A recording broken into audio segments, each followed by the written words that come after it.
एक बार की बात है, एक जादुई साम्राज्य में जहां रंगों के पास विशेष शक्तियां होती थीं, रोसाबेला नाम की एक दयालु गुलाबी राजकुमारी रहती थी।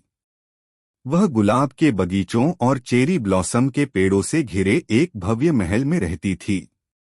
उसकी दुनिया में हर चीज गुलाबी रंगों से जगमगा रही थी, उसकी पोशाकें, उसका मुकुट और यहाँ तक कि उसका पालतू गेंडा स्टारडस्ट भी। लेकिन जिस चीज ने रोजाबेला को खास बनाया, वह सिर्फ उसकी जीवंत गुलाबी उपस्थिति नहीं थी। वह जहां भी जाती थीं, प्रेम और सद्भाव फैलाना उनकी शक्ति थी। एक दूर देश में झिलमिलाती झीलों और ऊंचे पहाड़ों के पार ओरियन नाम का नीला राजकुमार रहता था। उनका राज्य शांतिपूर्ण और शांत था, जो अपनी क्रिस्टल स्पष्ट नदियों और अंतहीन आकाश के लिए जाना जाता था।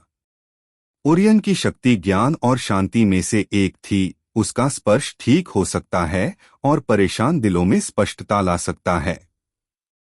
उसने गहरे नीले रंग का लबादा पहना था जो रात के आकाश की तरह चमक रहा था, और उसका वफादार साथी स्काई नाम का एक सुंदर नीला बाज था।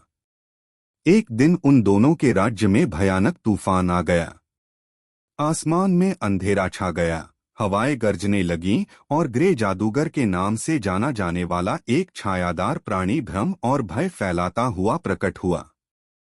पिंक किंगडम के कभी जीवंत रहने वाले बगीचे मुरझा गए और ब्लू किंगडम की नदियां जमने लगीं। जादूगर ने दुनिया से रंग और खुशी को खत्म करने और नीरसता के अलावा कुछ भी नहीं छोड़ने का दृढ़ संकल्प किया था।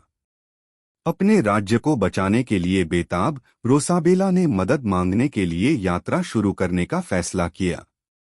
उसने ब्लू किंगडम के एक बुद्धिमान और बहादुर राजकुमार की फुसफुसाहट सुनी थी, जिसके पास जादूगर को रोकने की शक्ति हो सकती थी।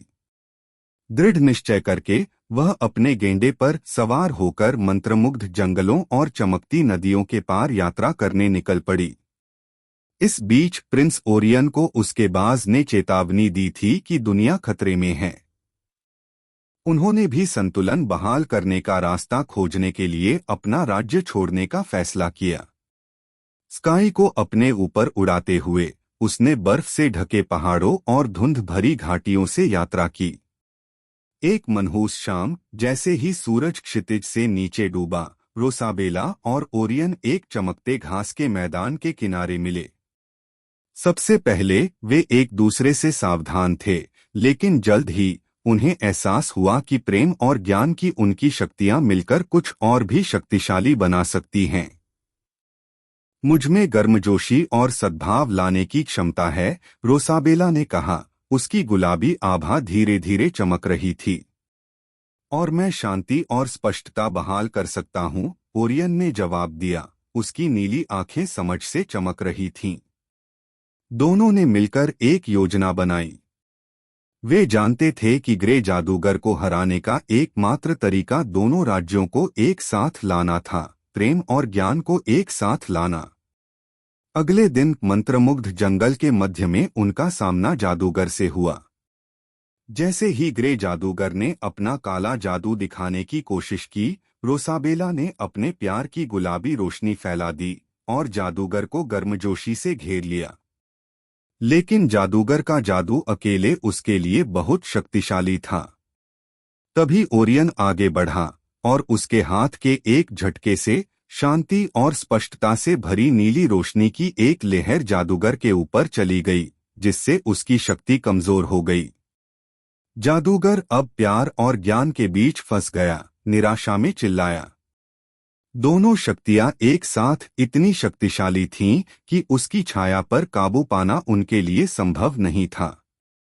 गुलाबी और नीली रोशनी के एक अंतिम विस्फोट के साथ ग्रे जादूगर गायब हो गया और वह तूफान साफ हो गया जिसने एक बार राज्यों को तबाह कर दिया था।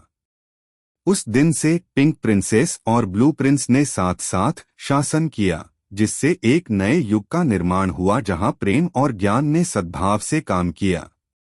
उनके राज्य अब एकजुट होकर ऐसे जीवंत रंगों से खिल उठे जो पहले कभी नहीं देखे गए थे।